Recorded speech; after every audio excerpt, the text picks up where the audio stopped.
छोड़ के यार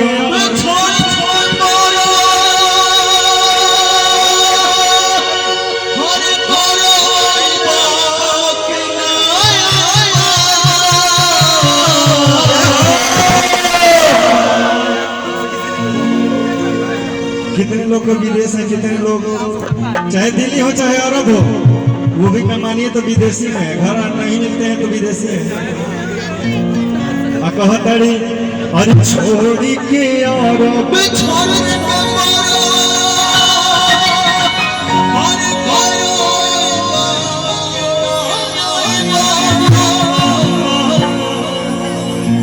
पंडित जी भोजपुरी में मुर्गी बहुत जरूरी होता है। भोजपुरी में मुर्गी और पंडित जी के चुरकी। हम तो तुम्हारा साथ हैं, ये सबसे ज्यादा जरूरी होता है। जय हो जय हो जय हो। हरे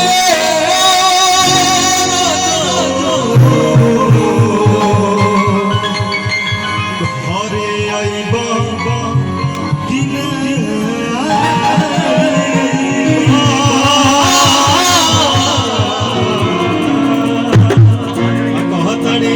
अरे छोड़ी के यार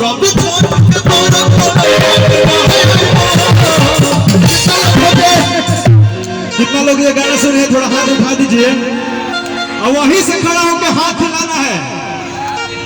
जो मजा आ जाए, कोरोना को भगा देना है यहीं से दूर। गो अवे फ्रॉम हियर। अरे छोड़ी के यार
ये मेरा ही बच्चा है और इसका भी नाम पवन सिंह रखा है।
कहा तरी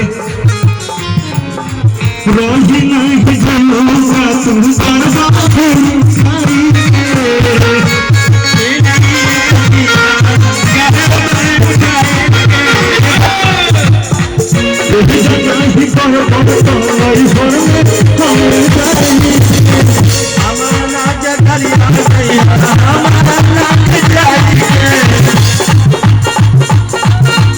आज लगो नहीं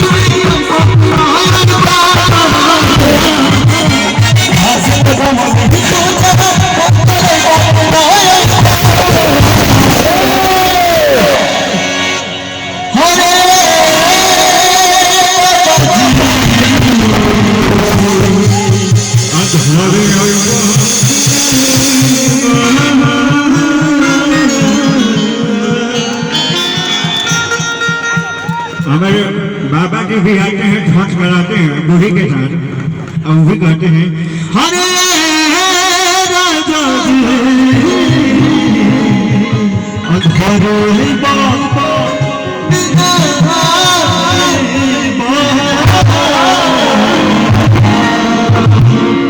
अरे छोटी के